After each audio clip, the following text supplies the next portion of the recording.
appreciate you taking the time and coming out here and talking with us. Absolutely. Thanks for having me. We've had a pretty good conference so far, at least in my opinion. Over 1,000 people signed up for the first time, so a significant increase, and lots of people interested in space and low Earth orbit and the International Space Station and work that's going on. So anyway, we're very excited about the work that's going on and excited to have you here today too.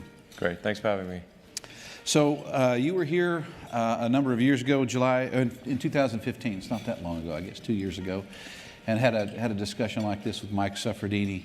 And a lot of things have happened since 2015 for SpaceX. So can you talk about how things have gone, how they've progressed, how you're feeling about how the industry and SpaceX in particular have progressed?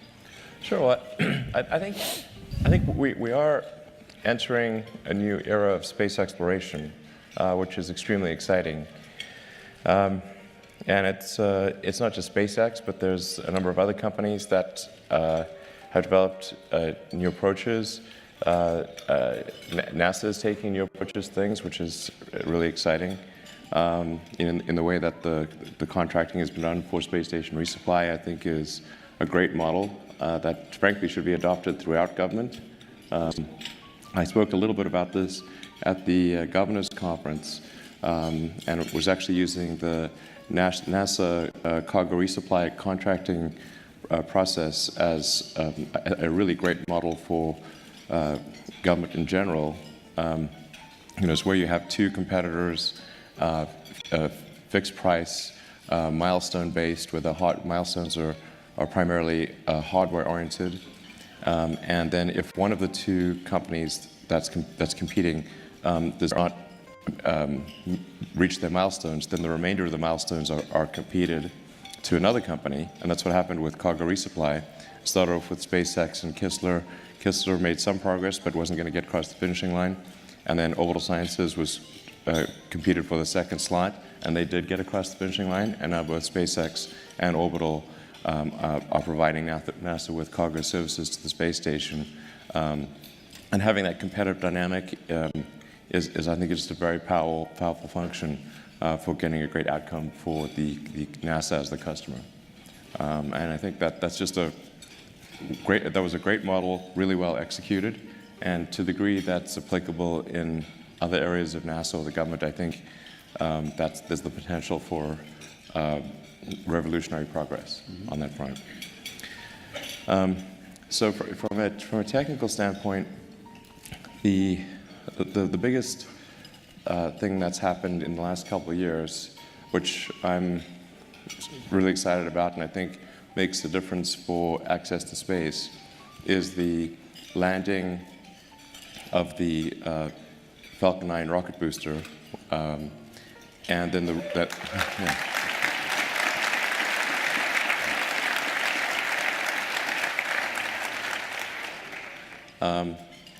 and if you ever get a chance to go out to the Cape or Vandenberg to see that, I'd really recommend it. It's really pretty fun. So,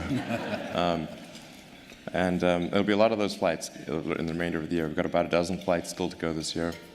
And then after landing, reflying that same booster with minimal work to the booster. And we believe we can get to the point where, in the not too distant future, in fact, probably by next year, where the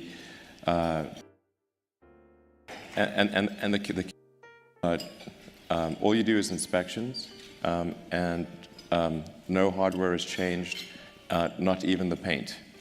So this is very important. So that's our aspiration for next year. Obviously, while paying very close attention to mission assurance and reliability, but we think we've got at least a technical path to achieving that. And then I think we're quite close to being able to recover the fairing. So there's a huge nose cone on the front of Falcon 9, which is a 5.2 meter diameter nose cone. You can fit basically a whole sort of city bus in there. And that fairing alone, with all of its systems and the acoustic damping and qualification, all that, and the separation system, that's about a $5 or $6 million piece of equipment. And the analogy I use with my team is like, guys, imagine we had, $6 million in a pallet of cash, and that was, $6 million is falling through the sky. And would we try to catch it? I say we do. I say we give it a shot. Worst case, it ends up at the bottom of the ocean, but maybe we do catch it and then pay $6 million. Let me know when that pallet of cash is coming back. Yeah. 'Cause I'd like to give it a shot too. It might as well be a pallet of cash because it costs $6 million. So, but I think we got a decent shot of recovering the fairing by the end of the year, and possibly reflight by either late this year or early next. And that just leaves the upper stage of the rocket. Upper stage is about 20% of the cost of the mission. So if we get boost stage and fairing, we're around 80% reasonable. And then I think for a lot of missions we can even bring the second stage back. So we're going to try to do that. Although our primary focus will be on our Dragon over the next year or so, our Dragon 2 spacecraft, which is the Crew Dragon, next generation Dragon spacecraft, which has got all of the Eclipse systems and the ability to do a launch abort all the way to orbit, and do an automated docking maneuver. So it doesn't need to be berth with the aid of the arm. It can do a direct docking maneuver, and then that will be once that's operational, the new method of taking both cargo and crew to the space station. So if I say what's our primary focus, it's making sure we stay on track for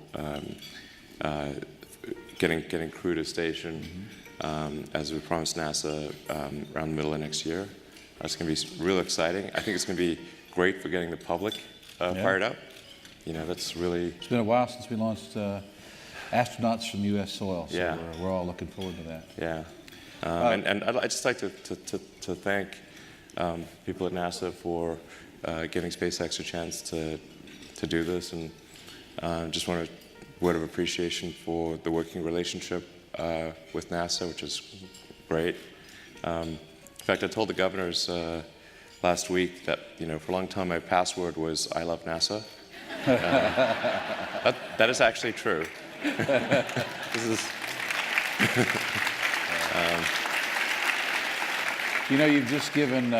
You've given all the hackers around the world something to go work on. Hopefully I don't have like some old email account somewhere still with that. Yep. It's like, I better change this. People are going to cotton on. Very good. So how you talked a little bit about commercial crew. How is that going? I know it's flying humans. There's more systems involved. Of course, the risk is higher. Yeah. How is that progressing? It's been way more difficult than cargo for sure. Yeah. I mean, as soon as sort of people enter the picture, it's really a giant step up in making sure things go right, and for sure the oversight from NASA is much tougher. It was not that it wasn't tough with cargo, but it's really intense for crew. So coming from the right motivations, but yeah, it's it can be a bit tough on my guys. The women of SpaceX, but I know where it's coming from. It's the right motivation, and there'll be some debates, going into next year about some of the technical details, and is this right or that right? But I think we really want to do everything humanly possible to make sure it goes well, and triple check everything, and overall I think it's going really well. There's getting like these little small technical bones of contention, which but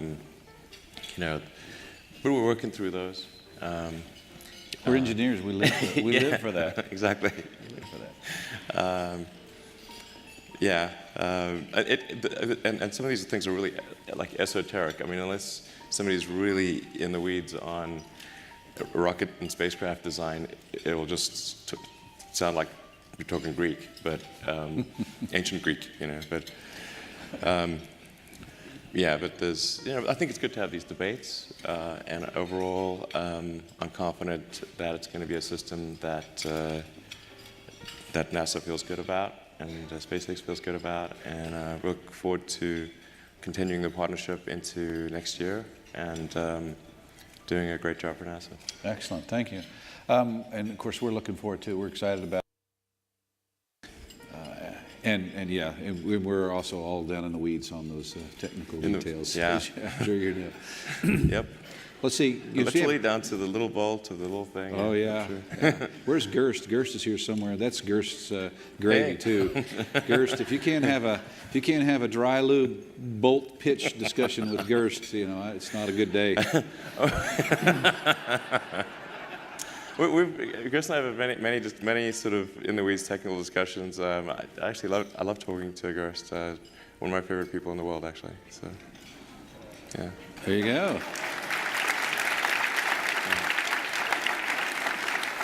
Mine too, but he's my boss, so I have to say that. Let's see. So we talked a little bit about commercial crew. We have cargo supply, resupply 1, Yep. which you have the Dragon, which of course Dragon 1, which is berthed, and in fact you've done a reflight recently with the Dragon. Yeah. You know, thanks for bringing that up. You know, because that's kind of important. Yes, it is. And again, thanks for the NASA support on that. God, we really should. You know, we should have made a slightly bigger deal out of it because it was the first reflown spacecraft since the shuttle. And we kind of forgot to make, you know, let people know I mean, I guess it was there in the details, but we forgot to, you know, I don't think the public even realizes that it's the first reflight of a spacecraft, of an orbital spacecraft since the shuttle. Which performed very well too. Very good, good clean mission. Yeah, it's solid. And I mean, now that was a case where I should, in full disclosure, say that it cost us almost as much in fact, probably about as much, maybe more, to refill. We're not negotiating a contract here. No, I know. I've just been totally honest here. The SpaceX internal accounting said that it cost us almost as much as building a Dragon 1 from scratch. I suspect our internal accounting was probably wasn't counting certain things. There were some circumstances unusual about this one, right? This one had some water incursions and things like that. So the amount of rework on this particular... This had a lot of rework, But the next one, we think there's a decent shot of being maybe sort of 50% the cost of a new one. Keep going, my contracting officer's here. Yeah, I'm negotiating against myself here. Yes. Yeah, no, I mean, we want to offer the, you know, a best possible deal for NASA, and it's always tough to get that top line budget to increase. Hope it does. Man, I think so much good could be accomplished if the NASA top line budget was increased. People have no idea, you know.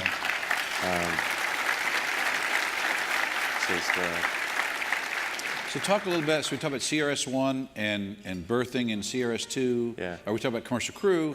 CRS-2, the Dragon, is going to, its cargo Dragon, it's the similar out-of-mold line of the Crew Dragon, but it's going to dock. And so talk about the... then we'll have good commonality between the systems. Synergisms and things like that. So I mean, the only thing Cargo Dragon won't have is the launch escape system. Or it'll still have the logic associated with separating from the vehicle. So I think most likely even Cargo Dragon 2 will be able to survive booster anomaly, like that word anomaly. We don't like that word either. Yeah, well, I guess I don't like it. Anyway, it won't have the launch. It'll have everything else on that Crew Dragon 2 has except the thrusters, but I think in most cases actually it would still be able to survive re-entry and keep the cargo safe. but having that commonality is great. Yeah. Yeah, I mean, going forward, it seems like, docking itself, and if, even beyond testing of systems evolutions and things, it might be beneficial to test on the cargo version Yeah, versus totally. the crew. And, Absolutely. and I know you've already done some things on CRS-1 to prepare for CRS-2 and testing some TPS repair capability and things like that. So. Exactly. Actually, I really, just like to, express some appreciation for the whole CRS team, because they've really allowed us to update the rocket and, add crazy things like landing legs, and been really fair, I think, in allowing us to iterate with the booster for the CRS contract, and then as you're pointing out, Dragon 2 being used for both cargo and crew allows us to iterate with just a little more risk on the cargo version, and prove it out for this crew on board. Yeah, it's really helpful. Excellent. So let's talk about. I know we got a few more minutes here, and then we'll open it up to questions. But the theme here is for the conference is innovation, and of course we talked already about some innovations in the launch business. But what do you think needs to be? Where are the areas or the thrusts for innovation that we really need? Both, not excluding the launch, but also looking at low Earth orbit. What's Sure. in low Earth orbit? Where do you think we as a space industry need to go and look for our innovation? Yeah. Well, I think for the long, I still believe, and I think many people do, the key to opening up space or orbit, LEO and beyond, is rapid and complete reusability,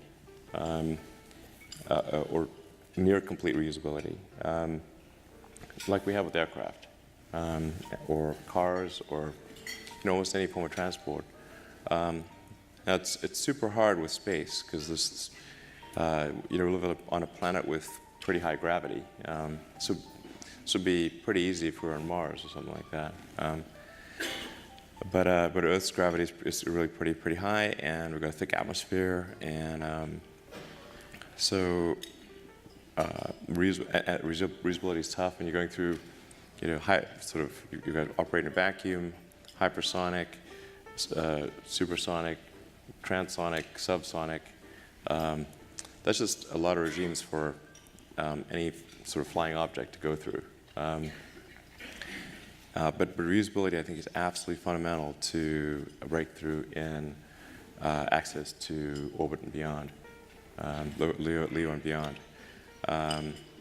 Anything that can be done in that direction, I think, is good.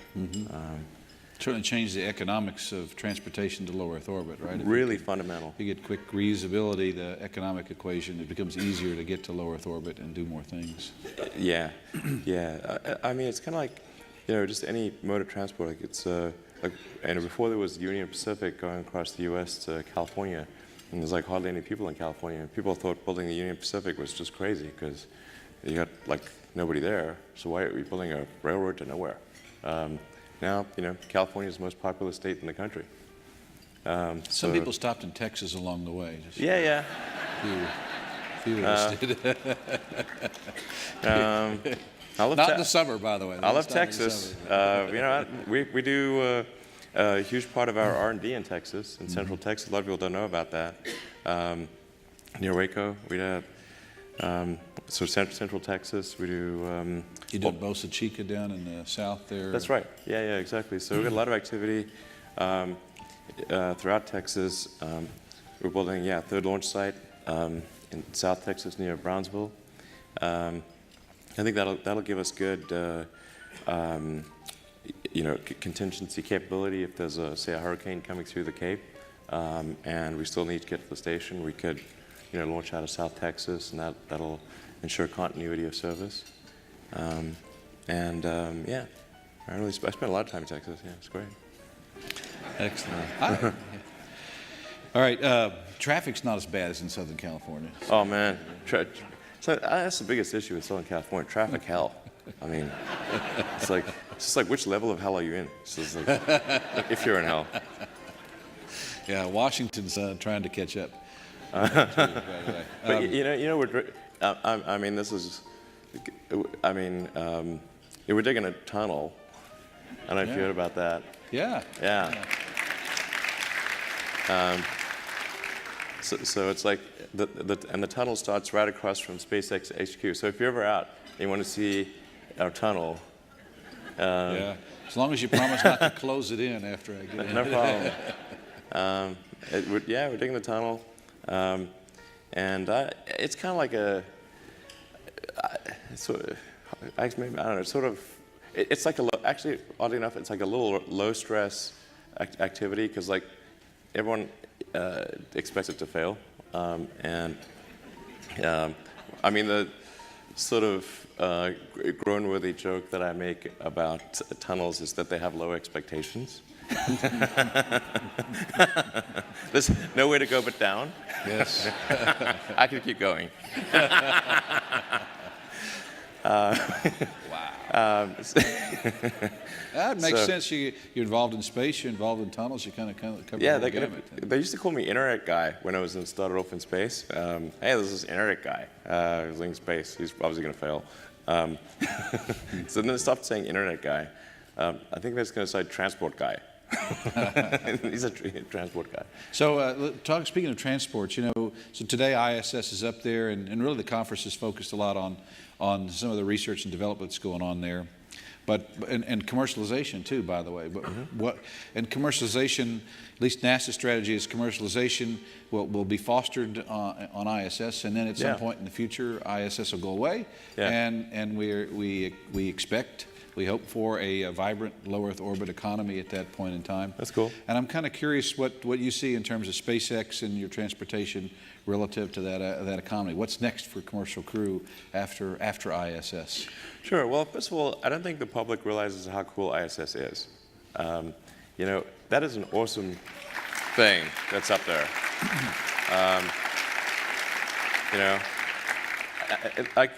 I talk to a lot of people that, first of all, some people don't realize we have a space station. Like, you cannot be serious. We have a gigantic space station.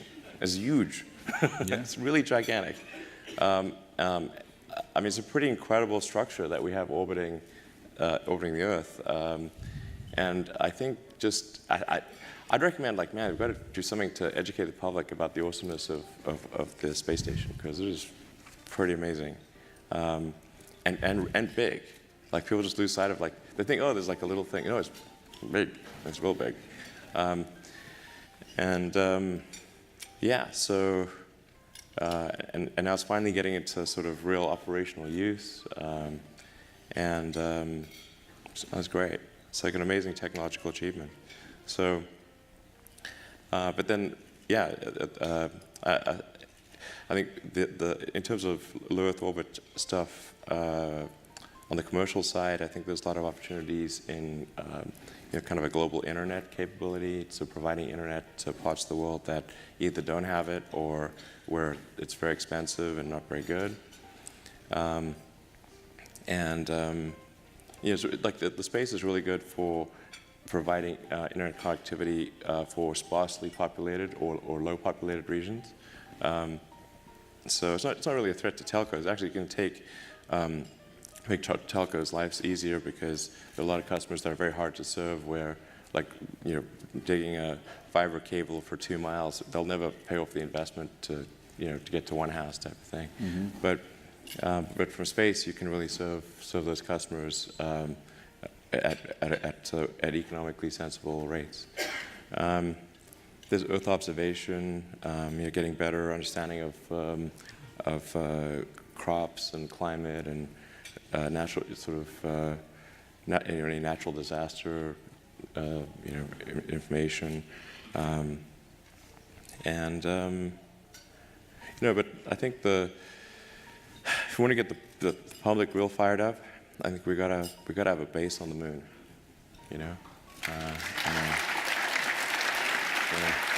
like, that would be pretty cool.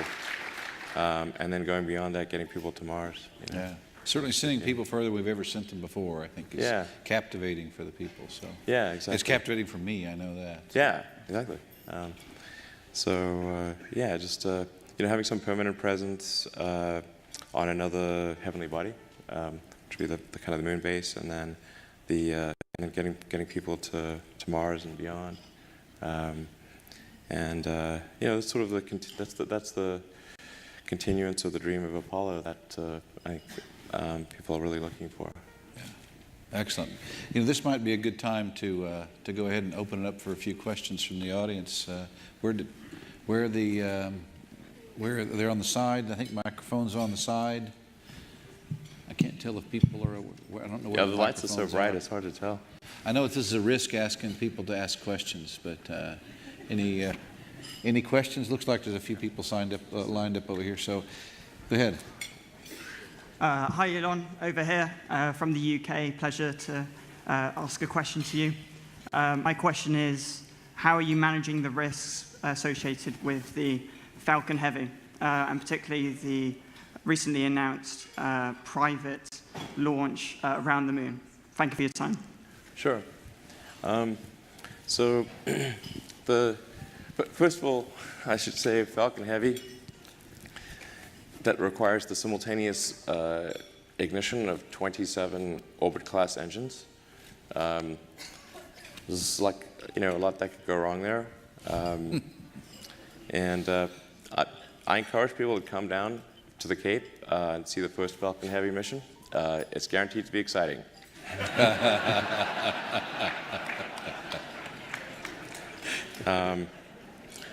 But it's, this is one of those things that's really difficult to test on the ground.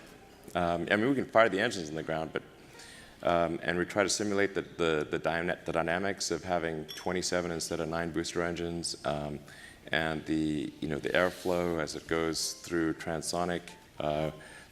It's going to see heavy transonic buffet. The max Q, how does it behave on a max Q? There's a lot of risk associated with Falcon Heavy. Real good chance that vehicle does not make it to orbit. Want to make sure, set expectations accordingly. I hope it makes it past, far enough away from the pad that it does not cause pad damage. I would consider even that a win, to be honest.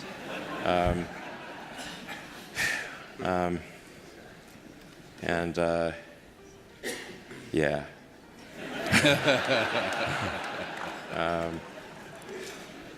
Very exciting. Major pucker factor, really. Yeah. It's like no other way to describe it. That dwindles the amount of people who want to ride on that the first time. Yeah. Well, smaller cat. There's still people. I'm saying full disclosure here, man. Full disclosure. I think Falcon Heavy is going to be a great vehicle. Just like so much that's really impossible to test on the ground, and we'll do our best. It actually ended up being way harder to do Falcon Heavy than we thought, because at first it sounds real easy. You just stick 2 first stages on as strap-on boosters. Yeah, how hard can that be? But then everything changes. All the loads change. Aerodynamics totally change. You've tripled the vibration and acoustics.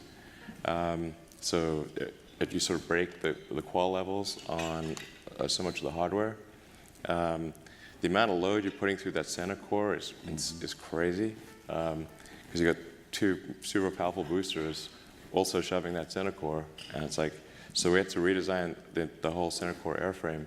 It's not like the Falcon 9 because it's going to take so much load. Then you got the separation systems, right. It just ended up being really way more difficult than we originally thought. We were pretty naive about that. The nice thing is when fully optimized, it's about 2.5 times the payload capability of a Falcon 9. Mm-hmm. So it's well over 100,000 pounds to LEO payload capability. 50 tons, could even get up to a little higher than that if optimized. And then the nice thing is that it does have the throw capability to toss a Dragon 2 in a loop around the moon. And then Dragon 2 itself, the heat shield is designed with a huge amount of margin. So it's got enough margin to handle lunar reentry. And particularly if we do initial velocity scrub, do sort of at least one pass to scrub velocity, then come in on the second pass. Yeah, but no question, whoever's on the first flight, they're brave. Yes. Brave. Let's see, let's go over here to this side here. Is there a question from over here? Hey, Elon. Ted Tagami with an educational company called Magnitude.io. I had the good fortune of meeting you back in September, watching your 5 sons launch their own rockets, Black Rock Desert. Oh, yeah, cool. Yeah. That was fun. And since then, we've actually had the great fortune of sending students' payloads up to the International Space Station. And we're now working with CASIS to extend that. We'd like 50 million students to get on the International Space Station, their experiments on the space station by 2014. Okay. So my question to you is more about the innovations in education and your thoughts. That same year that I met you and your sons, you announced Ad Astra. Oh, yeah. And before the advent of Neural Lace gets fully implemented, what are your thoughts on the innovations in education today? Thank you. Just thoughts on education. I think there's maybe there are definitely some good schools out there, but I think some of the mistakes, at least in my opinion, that I see being made in education is that the teachers do not explain why kids are being taught a subject. Just sort of get dumped into math and like, well, why are you learning math? What's the point of this? This seems like some, for some people, like maybe it's, I don't know why I'm being asked to do these strange problems. But the why of things is extremely important, because our brain has evolved to not to discard information that it thinks has no relevance. So then, if on the one hand you're being asked to memorize or learn, say formulas, but you do not know why this is the case, then you have this cognitive dissonance of it seems irrelevant, but I'm being told to remember it, so I'll be punished. so I better remember it. But so the why of things is very important, and then being able to, and then picking kind of a problem, and then using various educational tools to solve that problem, like using math or physics or economics to solve that problem, is far more engaging than teaching the tools. It's the difference between if you say, well, we're going to take apart this engine and see how it works and put it back together again. And then in order to take the engine apart, we need wrenches and screwdrivers and a winch and Allen keys and whatnot. And then in the course of solving the problem of taking the engine apart and putting it back together, you learn about wrenches and screwdrivers and all the tools that you need. And then now you understand the relevance. This is why wrenches are important. Whereas if you had a class on wrenches, you'd be like, why is it? And this just so the general decay of societies over time. We see this throughout history. If you look at ancient Egypt or ancient Rome, they had reached peak technology levels, and then for reasons that aren't obvious, just declined. So I think just being a multi-planet civilization, having human bases throughout the solar system, I think. First of all, I think that's very exciting and inspiring, and there need to be things that are exciting and inspiring and make you look forward to waking up in the morning. It's like, yay, the future is exciting. This is underappreciated, like tunnels. Sorry, it's like, all right. But there's got to be things that make you excited about life. It can't just be problem solving, one sort of miserable problem after another. It's got to be like, I'm fired up about the future, and here's why. You know? And space is one of those things that does that for people all around the world.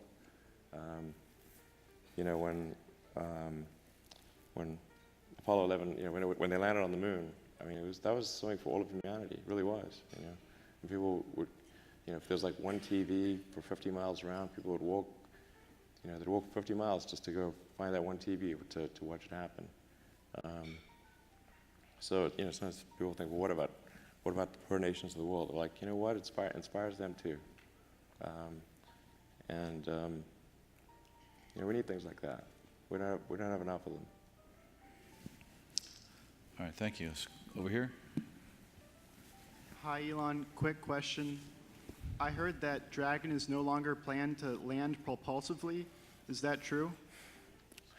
Yeah, that was a tough decision. Dragon is capable of landing. Dragon 2 is capable of landing propulsively,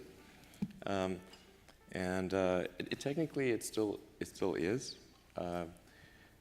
Although you'd have to land it on some pretty soft landing pad because we've deleted the little legs that pop out of the heat shield. But it's technically still capable of doing it. The reason we decided not to pursue that heavily is it would have taken a tremendous amount of effort to qualify that for safety, particularly for crew transport. And then there was a time when I thought that the Dragon approach to landing on Mars, we've got a base heat shield and side-mounted thrusters would be the right way to land on Mars. But now I'm pretty confident that is not the right way, and that there's a far better approach. And that's what the next generation of SpaceX rockets and spacecraft is going to do.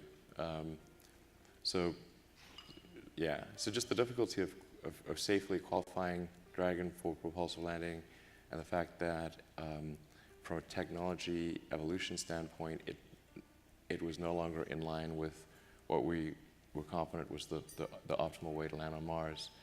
That's why we are not pursuing it. It could be something that we bring back later, but it doesn't seem like the right way to apply resources right now.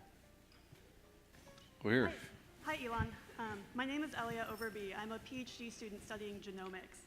We've all together made a lot of technological progress on space systems.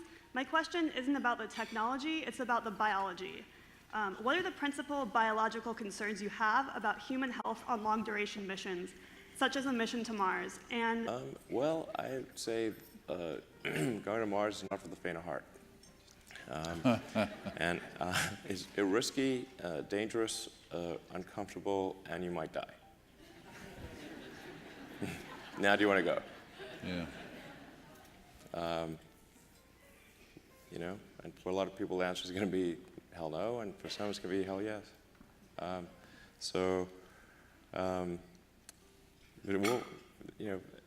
There will be issues. I don't think it's like it's going to be a case of like you get irradiated to death along the way. I don't think that's the case at all.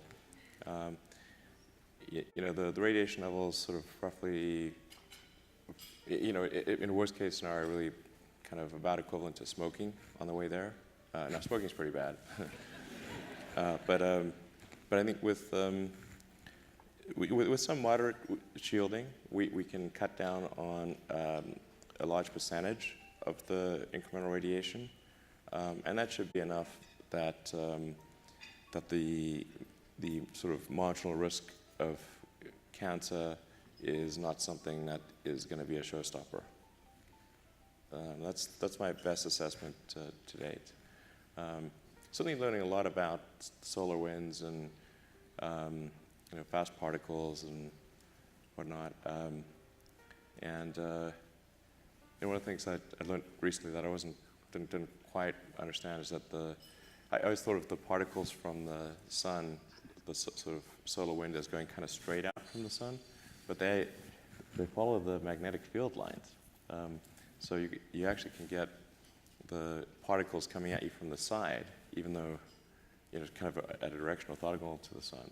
So you do need some amount of protection, at least on kind of four or five sides. Anyway, but I don't think it's not a showstopper, but it's definitely, if safety is your top goal, I wouldn't go to Mars. Yeah. There's a bunch of work going on ISS right now to understand the risk to the humans for long duration. Yeah. Certainly we're in the Van Allen belt, so the radiation environment's different. Yeah. But and all part of it is understanding what happens to the humans the longer you stay. So Sure. so far we've had humans stay a little bit longer than a year, and that's it. So Yeah. in the history of the species, we've had someone off the planet for a little more than a year, and we're talking 3 years to go to Mars. Well, I think you can get the. Perhaps shorter, but it's in the years. It's so I think there's you get the 3 months. potential for things out there that we haven't found yet. Yeah. And so we'll learn more as we go along. Hopefully, learn more before ISS is done. Yeah, it's interesting that actually Mars is only in the same sort of rough quadrant of Earth, roughly 6 months every 2 years. By same, I mean sort of slightly offset because it's like a transfer quadrant. But if you can get the ship to and from Mars inside that 6-month window, then you get to reuse it twice as often.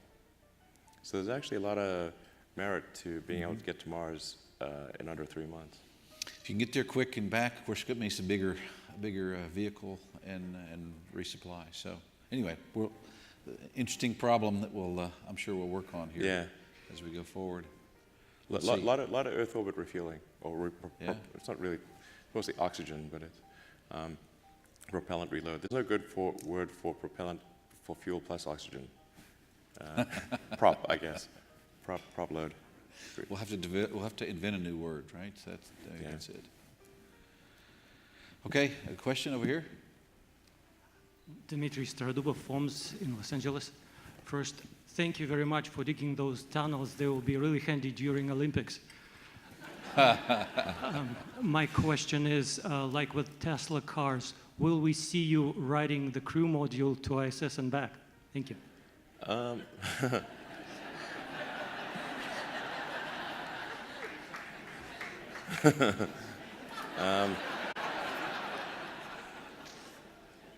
I would like to at some point. I would like to. I think, assuming things work out, I'd like to, maybe 3 or 4 years, something. It'd be great.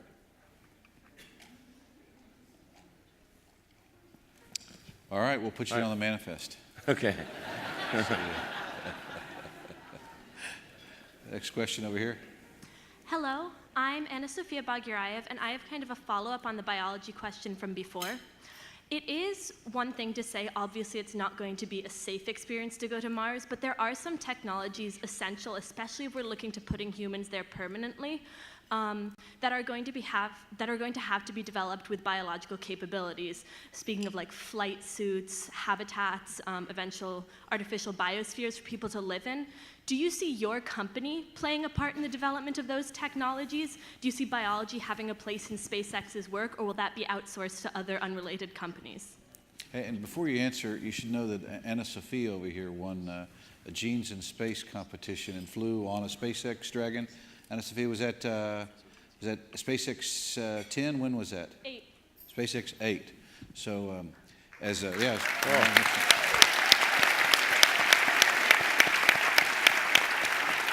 and a very smart young lady. I think she's smarter than me in high school than I am now. So anyway, so good luck with your answer. Sure. Biology obviously has a significant role to play in any kind of permanent Mars base or city. I mean, for SpaceX, we're trying to make sure we can get people there reliably at a cost they can afford, and get cargo there at the right cost number. Because there's kind of a threshold cost per ticket or cost per ton to the surface of Mars, below which a self-sustaining city can develop, and above which it cannot. That sort of critical sort of economic and technical threshold is what we're focused on at SpaceX. I think we'll probably also have to do a pivot of work on propellant depot, basically a propellant plant on Mars. But then our intent is to, we don't want to get in the way of what others are doing. Like, we want to make sure that, let's say if somebody makes an investment and wants to do something on Mars, create a business or do some scientific endeavor, that SpaceX does not compete with them, because they need to feel like, okay, we're not going to just go in and compete with them arbitrarily. We want to make sure that they feel it's going to be a fruitful environment to go there and do something special. So our focus is going to be on transport, kind of fundamental utilities, survivability, and we'll do more if we need to do more. But we want to make sure that lots of people can go and do all sorts of things on Mars or the Moon, and not feel like SpaceX is going to do anything but try to help them. We don't want to interfere or compete. They got to feel like the opportunity is there. Next question over here. Hi, Elon. My name is Tracy, and I'm not here for any reason related to my career or to my area of study. I'm actually here as a very cool and only slightly overbearing mother to my 10-year-old daughter, Harper, and a sister to my 14-year-old brother, Ben, who are both in the audience today, and who think of you the way that I guess I thought of Madonna at the same age. Well. So, Hey, that gives you some wardrobe that's some options. high right praise there. there. Thank you. Thank you. in the spirit of that, I wanted to get your advice Should see me for dance. two kids who are Really? very interested in space and engineering and entrepreneurism. Thank you. I'm sorry. Space, engineering, and entrepreneurialism. What's your advice for Oh, them? What's your advice? Yeah, well, there's a lot of technical problems to solve. So I guess if we sort of, start studying kind of engineering and physics and biosciences and that kind of thing would be the way to go. There are going to be a lot of problems to solve to make a city work on Mars. We were thinking of just as sort of a semi-joke, putting a job description on our website for urban planner in brackets Mars. There's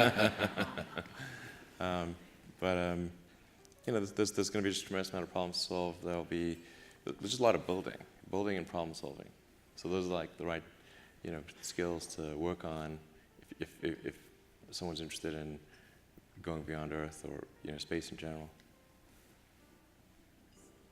Thank you. We're glad you're here. Glad your kids are here too.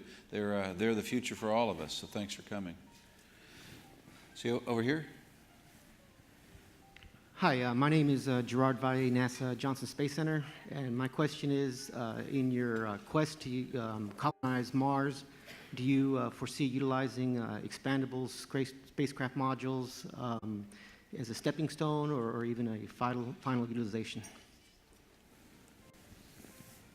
Well, I think there's definitely going to be inflatable things on Mars itself.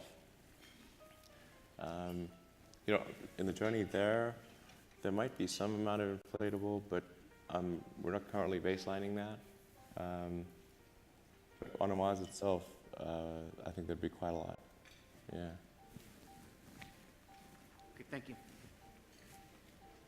Inflatable and perhaps just building it with the materials that's already present. Yeah, That'd be exactly. the key. Local materials are key. You don't have to carry it with you. Yeah, tunnels. You got to get that boring machine there, though. That's going to be. Well, right now the Earth ones are really heavy, like really heavy. Right. Well, they're not built by aerospace engineers. No. You're not worried about weight for an Earth tunneling machine. You actually want one that's nice and heavy. But for a Mars one, you'd have to redesign it to be super light. That's a tricky one. And then just taking into account the different conditions on Mars and everything. Yeah. So, yeah. real It's life. interesting, the Curiosity rover and the tires being chewed up by the sharpness of the dirt, of the gravel there. It's a very foreign environment to us, and even in very subtle ways. So. Yeah. Let's see, next question over here. Hi, Alan. My name is Prafula Chandra. I'm a regenerative medicine scientist from Wake Forest University. My question is regarding your company Neuralink that makes brain-machine interfaces. So what do you think this technology, how is it useful for humans when they go into low Earth orbits or even deep space explorations? And do you have any plans in that direction? Well, the reason I wanted to create Neuralink was primarily as an offset to the existential risk associated with artificial intelligence. I think human intelligence will we'll not be able to beat AI. So then, if as the saying goes, if you can't beat him, join him, kind of thing. So I think having basically finding a way to link human will en masse to the outcome of AI.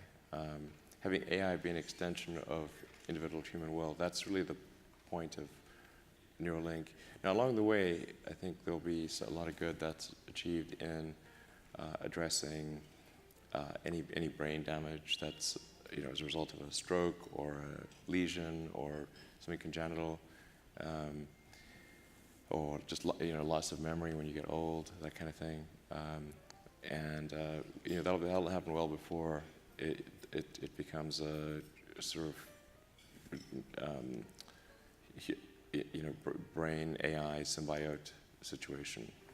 So we plan. You'll see it coming. It won't happen all of a sudden. But yeah, I do think it increases the long-term relevance of human exploration. I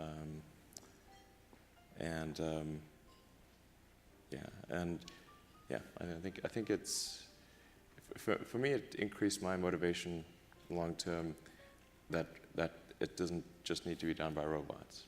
Yeah. I don't know if that answers your question. But does that answer your question? Oh yes. Okay. All right, let's see. Maybe we're one more question here, and we'll wrap it up on the left here. Okay. Hi, Kalle from Space Nation. As we are building the first global astronaut training program for everyone, my question relates what you earlier said to about the International Space Station and how it's a shame that it's not better known around the world, as probably compared, for example, the shuttle program.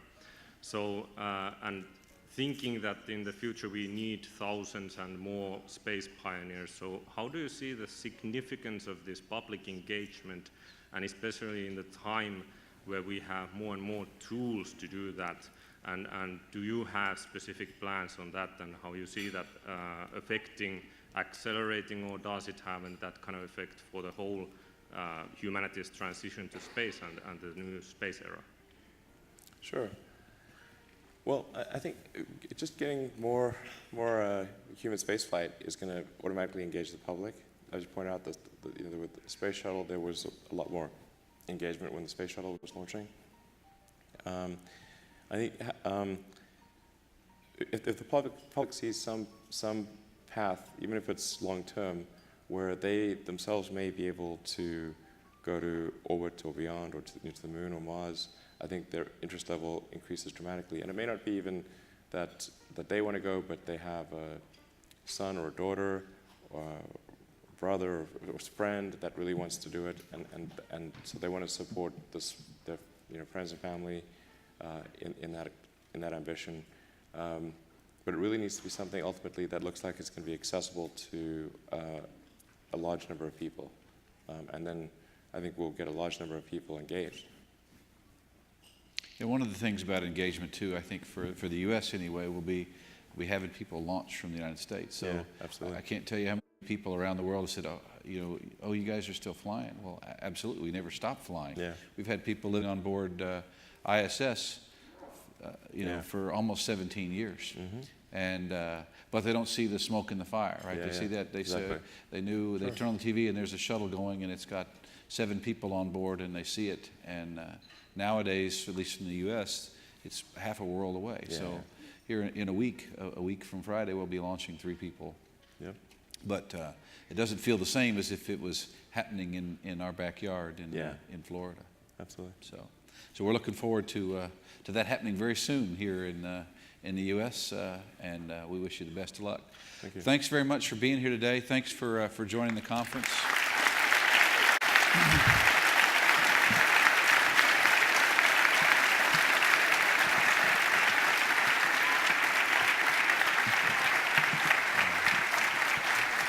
You're a big part of ISS and a big part of the research and development that goes on ISS, so thanks very much. I'm glad we've been able to be helpful, and thanks for having me.